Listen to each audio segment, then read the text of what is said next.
नमस्कार मंडळी, स्वागत आहे तुमच्या आवडत्या चॅनेलवर म्हणजे सीमास किचनमध्ये। मित्रांनो, आज आपण बनवणार आहोत झटपट आणि पौष्टिक असं ज्वारीचं थालीपीठ।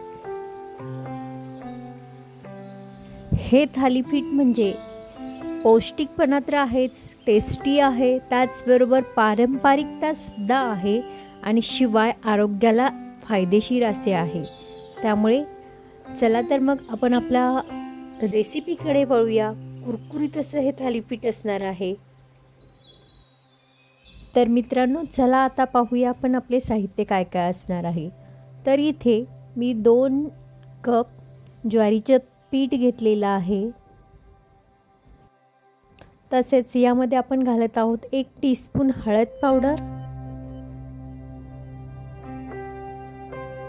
1 टीस्पून आपण इथे ओवा घेतलेला आहे। तो हातावर चांगला चोळून घ्यायचा आहे, म्हणजे याची चव पूर्णपणे उभरून येते। तसेच आपण याच्यामध्ये घालत आहोत चवीनुसार मीठ,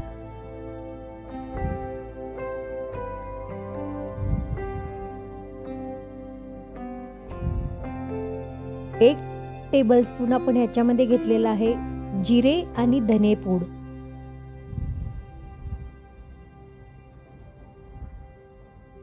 तसेच आपण 1/4 टीस्पून यामध्ये हिंगाचा वापर केलेला आहे। आणि आपण याच्यामध्ये एकदम बारीक चिरलेला कांदा, 1 कांदा आहे तो एकदम बारीक चिरून घातलेला आहे।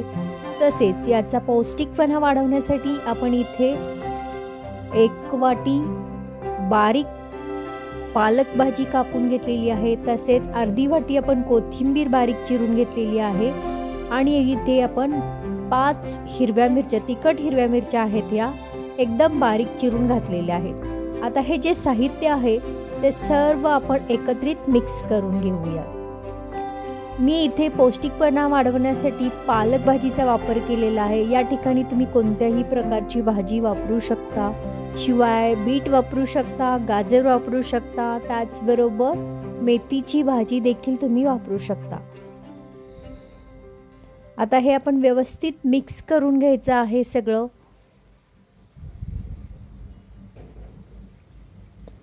एकदम क्रिस्पी आणि कुरकुरीत असे हे थालीपीठ तयार होतात। आता पहा, हे आपण व्यवस्थित सर्व मिश्रण पिठाला अगदी चोळून घेतलेलं आहे।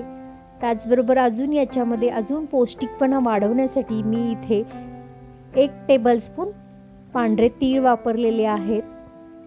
ते सुद्धा व्यवस्थित मिक्स करून घेऊया।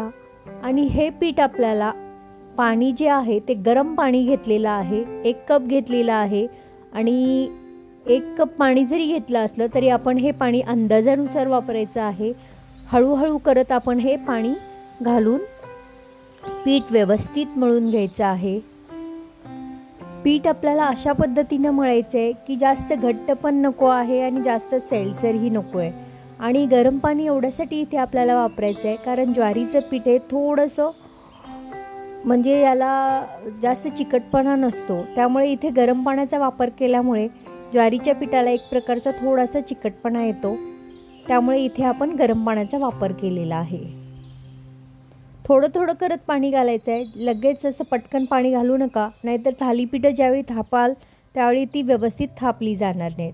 त्यामुळे पीठ अगदी व्यवस्थित आपल्याला मळायचं आहे, ना घट्ट मळायचं आहे ना एकदम सैलसर मळायचं आहे।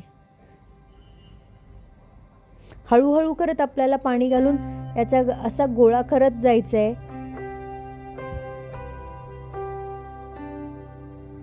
पूर्ण सर्व बाजूने एकत्रित पीठ मळून घेऊया आता आपण।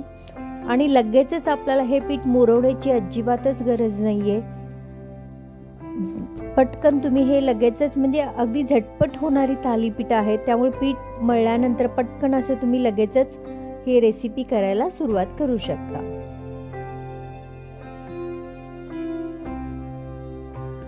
पहा, आपलं हे पीठ तयार झालेलं आहे। आता आपण याचे छोट्या छोट्या आकारात गोळे करून घेऊया। पीठ चांगलं व्यवस्थित मळून घेतलेलं आहे।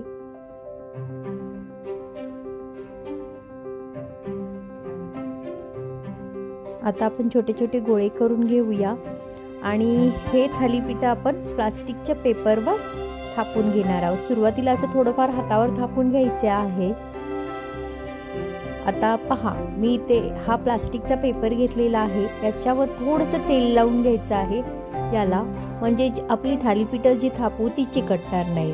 आणि हाताला देखील थोडंसं तेल लावून ही थालीपीठं आपण पातळसर अशी थापून घ्यायची आहेत।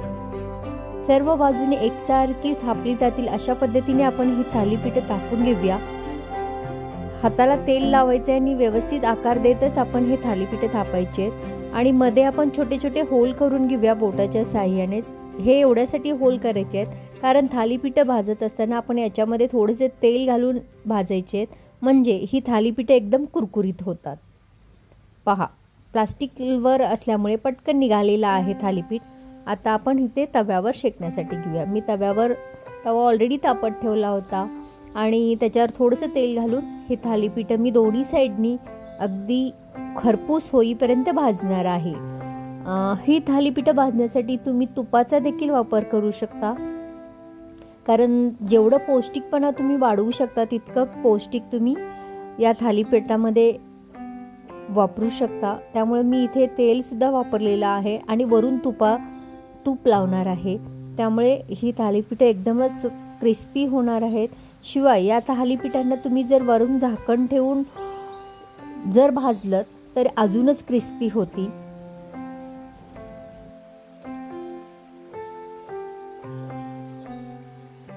सुरुवातीला थालीपीठ भाजताना मी तेल लावलं होतं आणि सर्वात शेवटी इथे थोडंसं मी तूप घालून हे थालीपीठं भाजून घेते आहे। पहा, एकदम कुरकुरीत आणि क्रिस्पी अशी ही थालीपीठं तयार झालेलं आहे। आता ही सर्वच थालीपीठं आपण करून घेऊयात। अशा पद्धतीने आपण सर्व थालीपीठे करायची आहेत। पटपट होतात प्लास्टिकच्या ह्याच्यावर जर थापलात तर तुम्ही। शिवाय प्लास्टिकवर जर थापायचं नसेल तर ओला रुमाल करून घ्यायचा आहे आणि त्या रुमालावर जरी तुम्ही थालीपीठे थापलीत तरीसुद्धा खूप छानरित्या होतात। पहा, आता जवळपास आपली सर्व थालीपीठं तयार करून झालेली आहेत आणि ही थालीपीठं खाण्यासाठी म्हणाल तर तुम्ही दह्यासोबत खाऊ शकता, लोणी वापरू शकता, शिवाय लसूण चटणी वापरू शकता, लोणचे देखील वापरू शकता किंवा आपली खोबऱ्याची चटणी आणि साधा सॉससुद्धा वापरू शकता खाण्यासाठी। तर मित्रांनो, कशी वाटली माझी ही आजची पौष्टिक आणि झटपट रेसिपी? जर तुम्हाला आवडली असेल तर रेसिपीला लाईक करायला विसरू नका आणि जास्तीत जास्त शेअर करा आणि रेसिपीबद्दल कमेंट देखील करा। तसेच माझ्या चॅनलवर जर तुम्ही नवीन असाल तर सबस्क्राईब करायला विसरू नका। सबस्क्रिप्शन फ्री आहे। बाजूला जे बेल आयकॉन आहे ते सुद्धा प्रेस करा, त्यामुळे काय होईल, माझ्या ज्या रेसिपी मी अपलोड करत असते त्या रेसिपीची नोटिफिकेशन तुम्हाला मिळेल आणि त्या तुम्ही पटकन पाहाल। तर मित्रांनो, आपण पुन्हा भेटूया अशाच एखाद्या नवीन रेसिपीसोबत। तोपर्यंत स्वस्त खा, मस्त राहा, नेहमीच आनंदी राहा। रेसिपी पाहिल्याबद्दल तुमचे मनापासून आभार, धन्यवाद।